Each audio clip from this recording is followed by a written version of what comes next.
Nabigyan siya ng break nang ipareha kay James Reid sa pelikulang Diary ng Pangit na humataw sa takilya, making it a certified box office hit.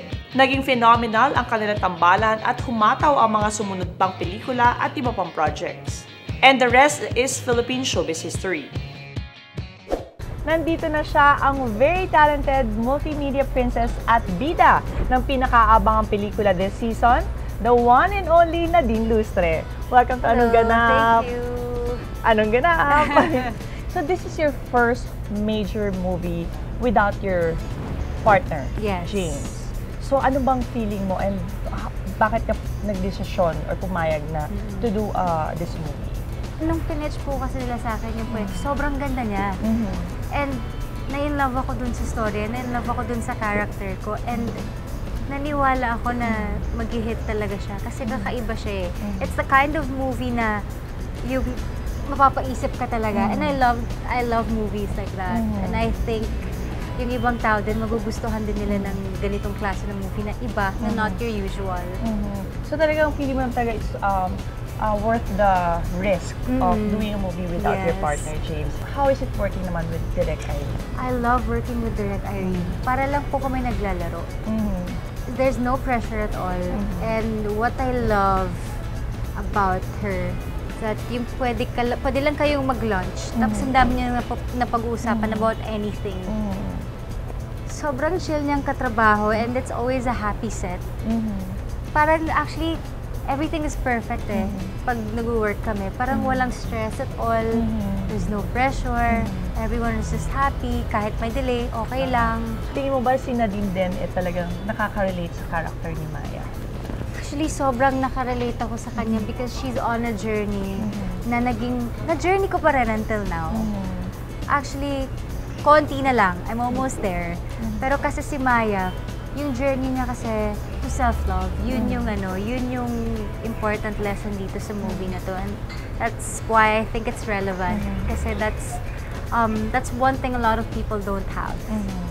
So, kung si Maya dito, parang it's a woman's journey, parang coming of age, na nai-inlove siya, heartbreak, ganyan, and at the end of the movie, ma-discover niya na dapat pala mahalin ko muna yung sarili ko bago ako makapagmahal ng ibang tao. So, nangyari din sa akin yun. Kaya sobrang actually, malapit siya. Lahat ng mga girls dapat panoorin natin to. Nakaka-relate Yeah. But yun, be optimistic on everything, love, self-love. How is it naman working with Carlo? Medyo weird siya.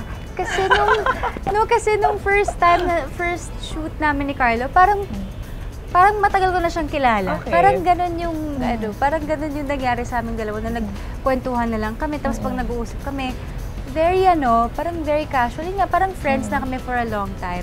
So you're comfortable kagad with Carlo, on and off? Yeah. And kamusta naman ang chemistry niyo, tingin niyo on screen? I think okay naman kasi si Direk kinikilig naman. So Okay. I think it works and I think that's the most important eh. Kung yung director mo, happy na siya with it.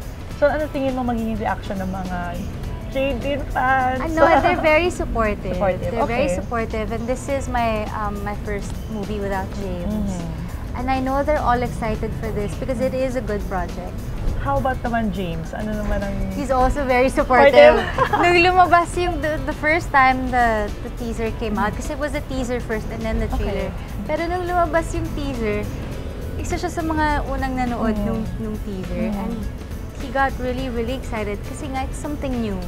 It's not your usual love story, it's not romance. Kasi usually nga, pag sinabi mong pag may tikbalang sa movie, either horror yan, or kaya thriller, or something else. But this is romance. So parang, it's something different. So sa pelikulang Ulan naman, ano yung pinaka-challenge sa paggawa nito? I think yung pinaka-challenging for me is yung ma-impress ko si Direk. Kasi this, parang nagawa niya kasi itong script na to matagal na.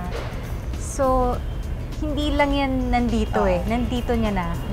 So parang for me to be able to parang pull through and make it perfect, make my parang acting and my portrayal perfect. Diba? Doon ako na-pressure. Kasi parang baby niya to eh. Diba? Ang tagal niya ng inaalagaan. So dapat talaga mabigyan ko ng justice. So mas doon ako na-pressure. And ano naman ang ginawa mo to prepare or ano yung ibinigay ni Nadine sa character na Maya? Kwentuhan. No, actually, it's true. Sabi ni Direk, we never had a workshop, actually. Yeah, wala. So, ang importante lang sa akin is yung malaman ko kung ano talaga yung tingin ni Direk dun sa character, kung sino talaga siya. Kailangan talaga, like, yung ins and out ni Maya. Dapat kilala ko siya ng buong buo. Ako, we're excited to watch this movie na Thank Nadine. you. And please, invite our viewers to watch Ulan. Yes, iniimbitahan ko po kayo lahat na manood ng Ulan. Sa March 13 na po yan. Sobrang kakaibang love story po ito. And of course, kasama ko po si Carlo Aquino, Marco Gumabaw, and AJ Mulak. This is directed by Irene Villamor and is brought to you by Viva Films. Thank you very much, Nadine. Thank you And so good much. luck and Thank you. congratulations. Thank you.